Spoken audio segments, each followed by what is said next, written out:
இன்றே டவுன்லோட் செய்து உங்கள் ஃபேவரட் ஷோக்களை என்ஜாய் பண்ணுங்க. கவலைப்படாதம்மா, அதான் நான் வந்துட்டேன்ல.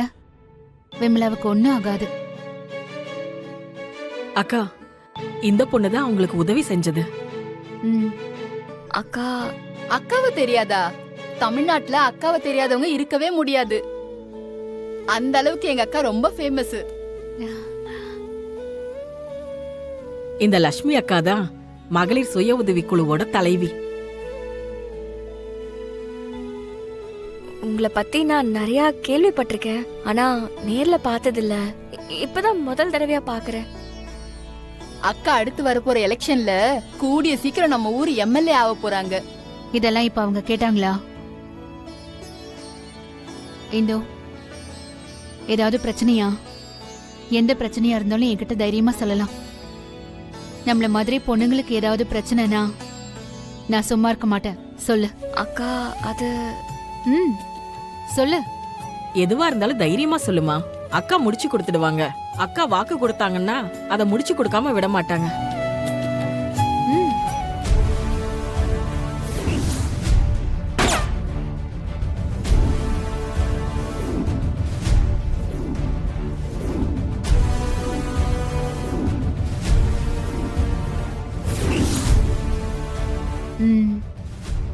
நீ சொல்றதெல்லாம் வச்சு பார்க்கும்போது விமலாவுக்கு கால் சரியாகிற வரைக்கும் வேலைக்கு போக முடியாது.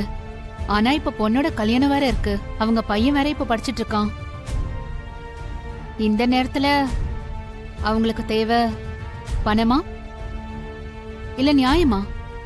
அவங்கள ஒருத்த மார்க்கெட்ல வச்சு சுட்டிருக்காங்கக்கா. உள்ள இருக்க போலீஸ் அதை ஆக்சிடென்ட்னு சொல்லி மறைக்க பாக்குறாங்க.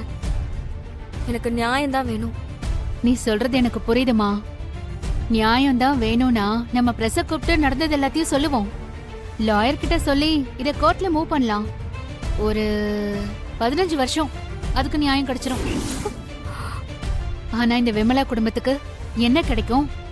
அக்கா, இத பண்ண அவங்களுக்கு தண்டனை கிடைக்கும்ல? அவனுக்கு தண்டனை கிடைக்கும். ஆனா இவங்களுக்கு வேற என்ன கிடைக்கும்?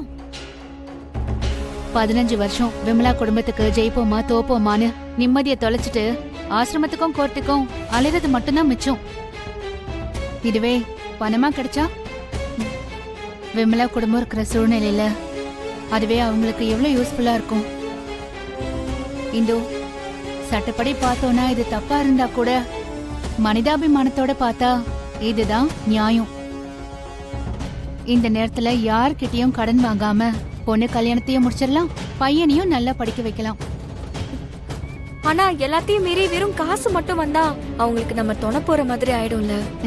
நம்ம அடுத்தவங்களை ஏமாத்தியோ திருடியோ இல்ல மிரட்டியோ இல்ல அவங்க கிட்ட பணம் வாங்க போறதில்ல. அவங்க பண்ண தப்புக்கு நீ கொடுக்கற தண்டனையா நினைச்சுக்கோ. இங்க சட்டத்தால மட்டுமே எல்லாத்துக்கும் நீதியை வாங்கிட முடியாது. இதுவும் ஒரு வகையில அவங்களுக்கு நீதி வாங்கி கொடுக்கறது தான். எங்க பாரு, இந்த பணத்தால அவங்க வாழ்க்கை மாறும்னா அதை வாங்கறதுல தப்பே இல்ல. இந்த விஷயத்த கொஞ்சம் பிராக்டிக்கலா யோசிச்சு பாரு, உனக்கே புரியும்.